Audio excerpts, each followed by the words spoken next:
Hello बच्चों, आपका स्वागत है मेरे YouTube चैनल कंबोज सर पर। इस वीडियो में मैं आपके लिए लाया हूँ सामाजिक विज्ञान के वो महत्वपूर्ण प्रश्न जो आपके एक एक नंबर और दो दो नंबर के पूछे जाने हैं। और इसमें से अगर आपके 10 क्वेश्चन आने हैं दो दो नंबर के, तो 8 इसी में से आएंगे विद गारंटी के साथ। ठीक है, ये आपने प्रीवियस पेपर जो दिए होंगे उसमें भी आपने देखा होगा कि अगर मैंने कहा है गारंटी शब्द यूज़ किया तो उतना ही आपके एग्ज़ाम में आया है। तो करते हैं बच्चों वीडियो स्टार्ट, टाइम वेस्ट ना करते हुए, क्योंकि टाइम बहुत ज़्यादा कीमती है आपके लिए। किसी भी वीडियो में नहीं कहूँगा कि चैनल सब्सक्राइब करो, लाइक करो वीडियो को, अगर आपको अच्छा लगेगा तो आप खुद ही करेंगे। तो करते हैं वीडियो स्टार्ट। सबसे पहला क्वेश्चन, यंग इटली की स्थापना कब और किसने की? तो आंसर है इसका मैथ्सनी ने 1832 ईस्वी में यंग इटली नामक संस्था की स्थापना की। तो इसको अपने याद कर लेना है। नेक्स्ट क्वेश्चन आप देख लेते हैं। आपका जो है देखो, इस चैप्टर से मोस्ट इंपोर्टेंट क्वेश्चन बनते हैं, ज़्यादातर क्वेश्चन इसी से बनते हैं। पहला है, केसरी समाचार पत्र का प्रकाशन किसके द्वारा किया गया? बाल गंगाधर तिलक ने किया। नेक्स्ट है, पूर्ण स्वराज का उद्घोष कब और किस अधिवेशन में किया गया था? तो इसका था आपका लाहौर अधिवेशन था, 31 दिसंबर 1929 ईस्वी में किया गया। ठीक है, कौन सा अधिवेशन था? लाहौर अधिवेशन, और 31 दिसंबर 1929 में इसका किया गया उद्घोष। नेक्स्ट है, रोलेट एक्ट कब पास हुआ? तो 1918 में रोलेट एक्ट पास हुआ। अगला क्वेश्चन है, असहयोग आंदोलन कब और क्यों वापस लिया गया? तो इसका आंसर हो जाएगा चोरी चोरा की हिंसक घटना के कारण 1922 में वापस लिया गया। सविनय अवज्ञा आंदोलन कब आरंभ हुआ? तो 1930 में, मार्च 1930 में इसे आरंभ किया गया। नेक्स्ट है, गांधी इरविन समझौता कब हुआ? तो गांधी इरविन समझौता 5 मार्च 1931 में हुआ। ठीक है, उसके बाद जो नेक्स्ट क्वेश्चन है, चोरी चोरा कांड कब हुआ? तो चोरी चोरा कांड कब हुआ बच्चों? देख सकते हैं आप, चोरी चोरा कांड 4 फरवरी 1922 को हुआ। ठीक हो गया। उसके बाद जो नेक्स्ट क्वेश्चन आता है आपका वो है, नेक्स्ट पेज में क्यों नहीं जा रहा है, माउस से ले जाना पड़ेगा। ठीक है, अगला जो क्वेश्चन आता है बच्चों वो है, होशे क्या था? तो आंसर देख लेते हैं आप। इसमें देख लीजिए, त्रिनिदाद में मुहर्रम के वार्षिक जुलूस को एक विशाल उत्सवी मेले का रूप दे दिया गया। इसमें सभी धर्मों व नस्लों के मजदूर हिस्सा लेते थे। इस उत्सव को होशे नाम दिया गया। नेक्स्ट क्वेश्चन है जो आपका इम्पोर्टेंट, भारतीय अनुबंधित श्रमिकों को कहाँ ले जाया जाता था? तो इनको कहाँ ले जाया जाता था? आप देख सकते हैं इसमें, फिर से वापस आ गए हम पेज पे, दूसरे वाले पे। तो इनको कहाँ ले जाया जाता था जो अनुबंधित श्रमिक थे?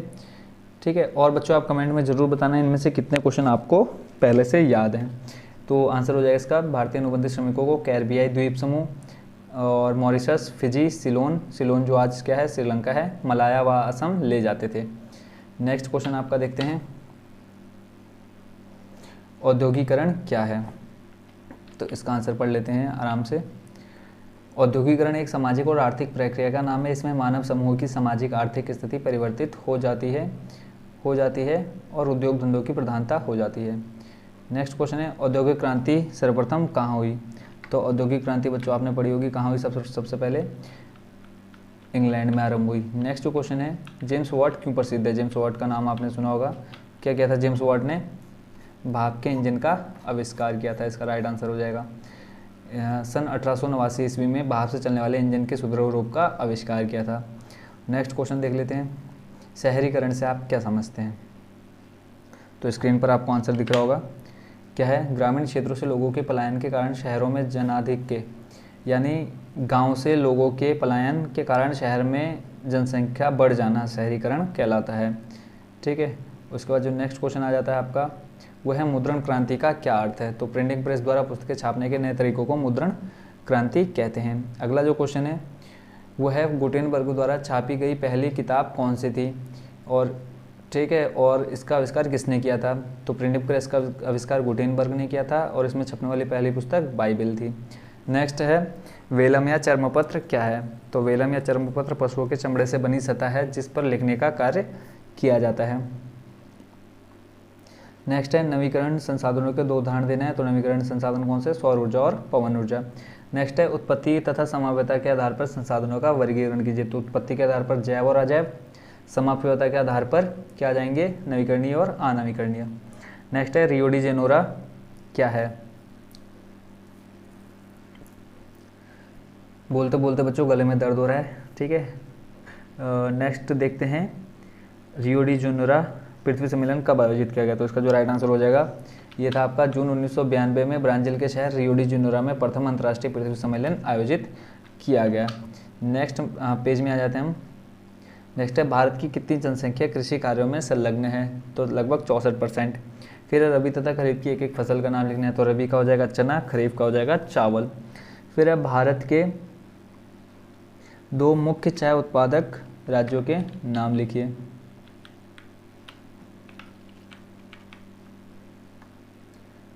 भारत के 2 प्रमुख चाय उत्पादक राज्यों के नाम, तो कौन कौन से हैं भारत के 2 प्रमुख राज्य? एक है असम, दूसरा है पश्चिम बंगाल। नेक्स्ट क्वेश्चन है भारत में कपास उत्पादक 2 प्रमुख राज्यों के नाम। पहले आपने देखा चाय, अब देखना है कपास, तो कपास कहाँ पे? पंजाब और महाराष्ट्र। नेक्स्ट जो क्वेश्चन है आपका भारत में उगाई जाने वाली 2 रेशेदार फसलों के नाम लिखने हैं, तो उत्तर हो जाएगा आपका क्या? कपास तथा जूट। नेक्स्ट है भारत में चावल उत्पादक 2 प्रमुख राज्यों के नाम, तो हरियाणा तथा छत्तीसगढ़। ठीक हो गया। नेक्स्ट है एलपीजी और सीएनजी का पूरा नाम, तो एलपीजी का पूरा नाम क्या हो जाएगा? Liquefied petroleum gas. सीएनजी का हो जाएगा कंप्रेस्ड नेचुरल गैस। नेक्स्ट है भारत में पहला जल विद्युत शक्ति केंद्र कहाँ और कब स्थापित किया गया, तो दार्जिलिंग में सन 1898 ईस्वी में स्थापित किया गया। गैर परंपरागत ऊर्जा के 2 साधन बताने हैं, तो सौर ऊर्जा तथा पवन ऊर्जा। किसके? गैर परंपरागत ऊर्जा के 2 उदाहरण। नेक्स्ट है भारत का सबसे बड़ा सौर ऊर्जा संयंत्र कहाँ स्थित है, तो ये आपका कहाँ पर स्थित है? कहाँ पर स्थित है? माधापुर में। किसके? भुज के निकट। भुज कहाँ पे? गुजरात में।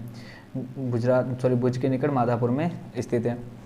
नेक्स्ट जो क्वेश्चन है वो देख लेते हैं, बॉम्बे हाई क्यों प्रसिद्ध है, तो आंसर है बॉम्बे हाई भारत का सबसे बड़ा एक महत्वपूर्ण खनिज तेल उत्पादक क्षेत्र है, इसलिए वो प्रसिद्ध है। अगला है भारत में परमाणु ऊर्जा के 2 केंद्रों के नाम लिखने हैं। एक है तारापुर, कहाँ पर है? महाराष्ट्र में, और ये बच्चों आपका उसमें भरने के लिए आएगा मैप में, तो यहाँ से आप देख सकते हैं महाराष्ट्र में आपको दिखाना है तारापुर। दूसरा है रावत भाटा, कहाँ पे? राजस्थान में। नेक्स्ट आता है कृषि आधारित 2 उद्योगों के नाम लिखने हैं, तो सूती वस्त्र उद्योग और चीनी उद्योग। नेक्स्ट है भारत के किस शहर को इलेक्ट्रॉनिक राजधानी के रूप में जाना जाता है, तो आंसर हो जाएगा बेंगलोर। भारत में पहली सूती वस्त्र मिल कब और कहाँ स्थापित की गई, तो 1854 में मुंबई में स्थापित की गई। उसका जो अगला क्वेश्चन है बेंगलुरु की इलेक्ट्रॉनिक राजधानी के रूप में उभरा है, यह कथन सत्य है असत्य है, तो ये कथन सही है। भारत के किस शहर को इस्पात नगरी के नाम से जाना जाता है, जमशेदपुर को। कहाँ पर है? झारखंड में। अगला है व्यापार से आप क्या समझते हैं, ठीक है, तो ये 2 नंबर वाला भी क्वेश्चन इसमें मैंने आपको बता दिया था पहले ही। तो व्यापार क्या होता है? राज्य व देशों में व्यक्तियों के बीच वस्तु का आदान प्रदान व्यापार कहलाता है। फिर इसमें आगे पूछा है स्थानीय व अंतर्राष्ट्रीय व्यापार में अंतर स्पष्ट करना है, तो जब व्यापार शहरों कस्बों व गाँव में होता है तो वह स्थानीय व्यापार कहलाता है, किंतु जब एक देश दूसरे देश को वस्तु या मुद्रा का माध्यम से आदान प्रदान होता है तो उसे विदेश व्यापार या अंतर्राष्ट्रीय व्यापार कहते हैं। नेक्स्ट है लोकतांत्रिक शासन प्रणाली से क्या अभिप्राय है, तो लोकतांत्रिक शासन प्रणाली में जनता ही सारी राजनीतिक शक्ति का स्रोत होती है, इसमें लोग स्वशासन की संस्थाओं के माध्यम से अपना शासन चलाते हैं। विश्व का सबसे बड़ा लोकतांत्रिक देश कौन सा है, तो राइट आंसर क्या हो जाएगा? अपना देश भारत। अपना नहीं लिखना है, ठीक है, खाली भारत लिखना है। वैध सरकार का अर्थ बताना है, तो जनता द्वारा चुनी गई बहुमत वाली सरकार को हम क्या बोलते हैं? वैध सरकार बोलते हैं। अगला क्वेश्चन है गृह युद्ध से आप क्या समझते हैं, तो आंसर हो जाएगा जब एक ही देश में भाषा, संप्रदाय, जाति, नस्ल अथवा क्षेत्र के आधार पर निर्मित समूह आपस में हिंसात्मक संघर्ष करते हैं तो इस संघर्ष को गृह युद्ध कहते हैं। भारत की संघात्मक व्यवस्था को किस देश से लिया गया है, तो कनाडा से लिया गया है। किसको? संघात्मक व्यवस्था को। नेक्स्ट है संघात्मक राज्य की कोई एक परिभाषा दीजिए, तो एक है कौन? जेलीनेक। तो जेलीनेक के अनुसार संघात्मक राज्य की परिभाषा देख लेते हैं। तो संघात्मक राज्य अनेक राज्यों के मेल से बना हुआ है प्रभु सत्ता संपन्न राज्य है। तो ये जेलीनेक ने दी है किसकी परिभाषा? संघात्मक राज्य की। नेक्स्ट है विश्व के 2 संघात्मक राज्यों के नाम, तो वो है अमेरिका तथा भारत। नेक्स्ट है किन्हीं 2 एकात्मक राज्यों के नाम लिखिए, तो आंसर हो जाएगा इसका ब्रिटेन तथा श्रीलंका। नेक्स्ट है सामाजिक विभिन्नता के 2 प्रमुख कारक बताइए, तो सामाजिक विभिन्नता के 2 प्रमुख कारक धार्मिक आधार पर समाज का विभाजन और सांस्कृतिक विभिन्नताएं। ठीक है। नेक्स्ट है भारत में सामाजिक विभाजन का आधार क्या है, धार्मिक आधार और सांस्कृतिक विभिन्नता। सेम क्वेश्चन हो गया ऊपर नीचे वाले दोनों। अगला है नागरिक अधिकार आंदोलन किस देश से प्रारंभ किया गया, तो ये चला आपका कहाँ, संयुक्त राज्य अमेरिका से। नेक्स्ट है 1968 में ओलंपिक मुकाबले कहाँ हुए थे, तो ये हुए थे आपके कहाँ पे, मैक्सिको में। ये मैक्सिको कहाँ है, कमेंट में ज़रूर बता देना मेरे को, ठीक है। नेक्स्ट जो क्वेश्चन बनता है आपका मोस्ट इम्पोर्टेंट, समरूप समाज को परिभाषित कीजिए। तो जिस समाज में अधिकांश लोग एक ही नस्ल और संस्कृति के होते हैं वह समाज समरूप समाज कहलाता है, जैसे जर्मनी और स्वीडन राष्ट्रों का समाज। नेक्स्ट है एफ्रो अमेरिकन से आप क्या समझते हैं, मोस्ट इंपोर्टेंट क्वेश्चन है। तो एफ्रो अमेरिकन अश्वेत अमेरिकी या अश्वेत राष्ट्र उन अफ्रीकी लोगों के वंशजों के लिए प्रयुक्त होता है जिन्हें 17वीं सदी से लेकर के 19वीं सदी तक के शुरुआत तक अमेरिका में गुलाम बनाकर लाया गया था। नेक्स्ट है रंग भेद नीति से क्या अभिप्राय है। तो रंग भेद नीति से अभिप्राय त्वचा के गोरे काले रंग के आधार पर मानव में भेद से है। अमेरिका में रंग भेद नीति का बहुत प्रभाव रहा है। नेक्स्ट क्वेश्चन है मार्टिन लूथर किंग की हत्या कब की गई। तो इसका आंसर हो जाएगा 4 अप्रैल 1968 में। नेक्स्ट है ईसाई धर्म के 2 प्रमुख पंथों के नाम लिखने हैं, तो मेथोडिस्ट और कैथोलिक। नेक्स्ट नारीवादी आंदोलन से क्या अभिप्राय है, नारीवादी किसे कहा गया है। तो इसका आंसर देख लेते हैं। इसका आंसर कहाँ चले गया रे। तो इसका आंसर शायद इसमें, क्योंकि बच्चे ही हेल्प कर रहे थे, टिक मैंने कर दी थी, बाकी क्वेश्चन उन्होंने सिलेक्ट किए, मतलब PDF वगैरह बनाई थी। ठीक है, तो इसका जो आंसर है मैं आपको बता देता हूँ देख करके। इसमें तो आपको मिलेगा नहीं, बट मैं दूसरी बुक में देख लेता हूँ।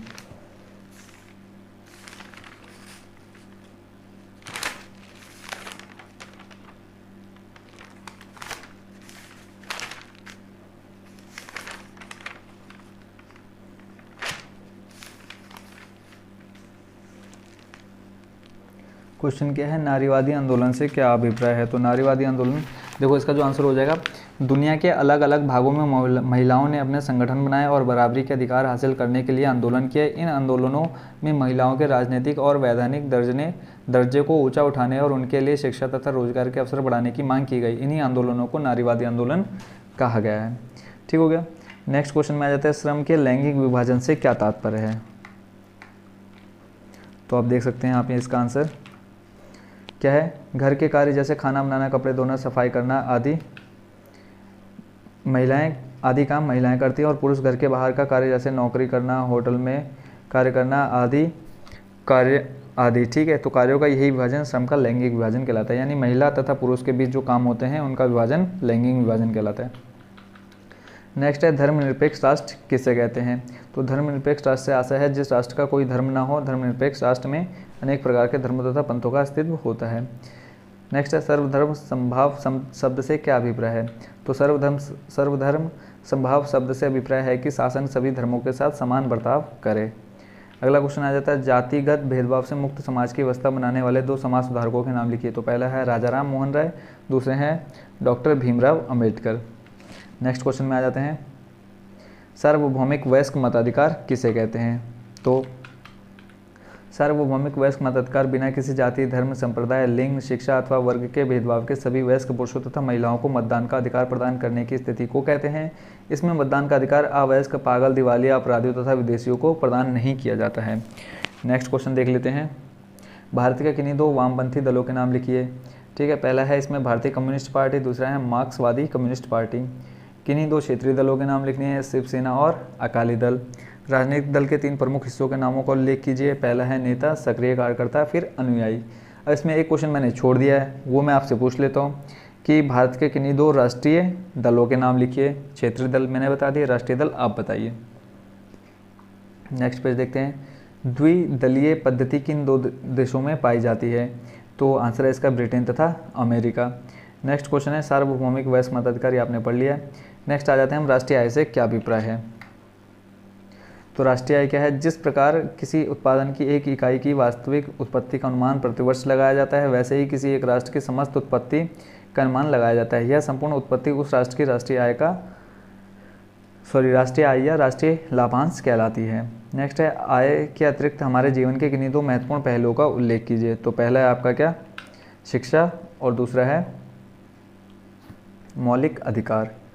अगला क्वेश्चन है, प्रति व्यक्ति आय से क्या तात्पर्य है। राष्ट्रीय आय को जनसंख्या से भाग देने पर, किसको, राष्ट्रीय आय को जनसंख्या से भाग देने पर हमें क्या प्राप्त होती है, प्रति व्यक्ति आय प्राप्त होती है। अगर हम इसका सूत्र देखें तो प्रति व्यक्ति आय बराबर होता है राष्ट्रीय आय बट्टे जनसंख्या, इनका औसत है, यानी प्रति व्यक्ति आय का औसत, प्रति व्यक्ति आय ही औसत आय कहलाती है। नेक्स्ट है, आर्थिक समृद्धि क्या है। तो आर्थिक समृद्धि से आशय एक अर्थव्यवस्था में सकल घरेलू उत्पाद में सतत एवं दीर्घ कालीन वृद्धि से है।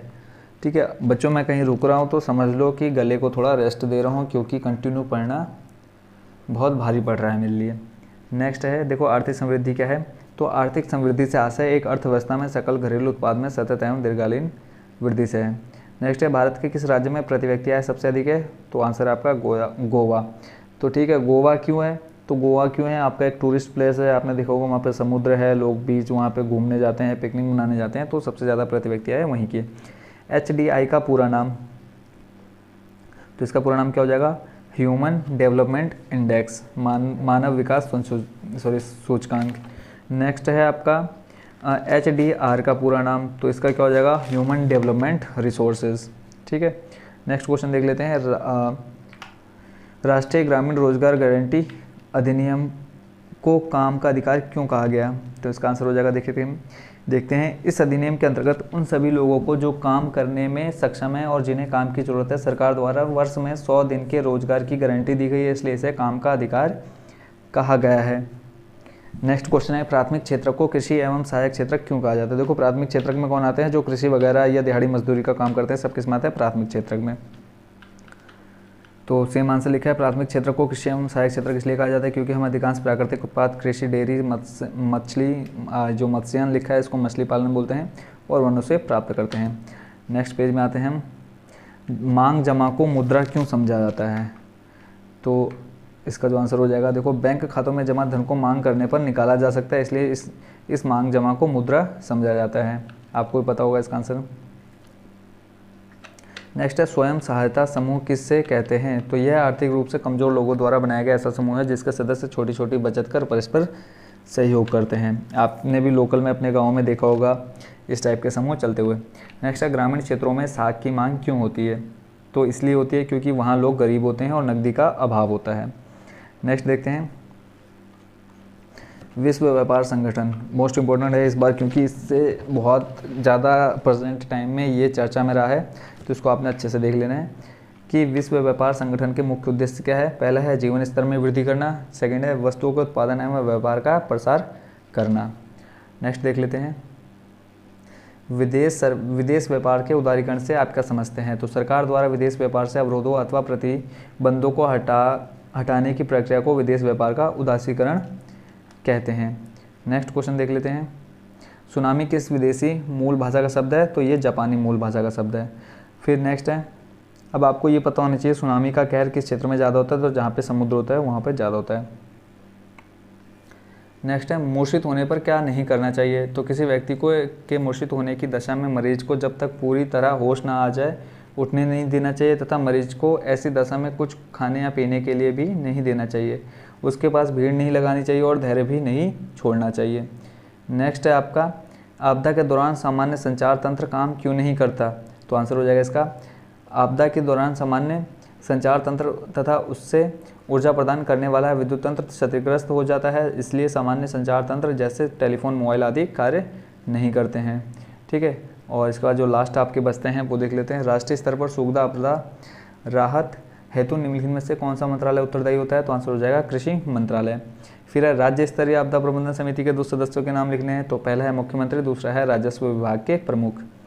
नेक्स्ट है, जिला आपदा प्रबंधन समिति के कोई 2 कार्य लिखिए। तो इसका आंसर हो जाएगा, पहला है जिला आपदा प्रबंधन समिति निर्णय लेने का कार्य करती है। ठीक है, नेक्स्ट है कार्यदल का गठन करती है।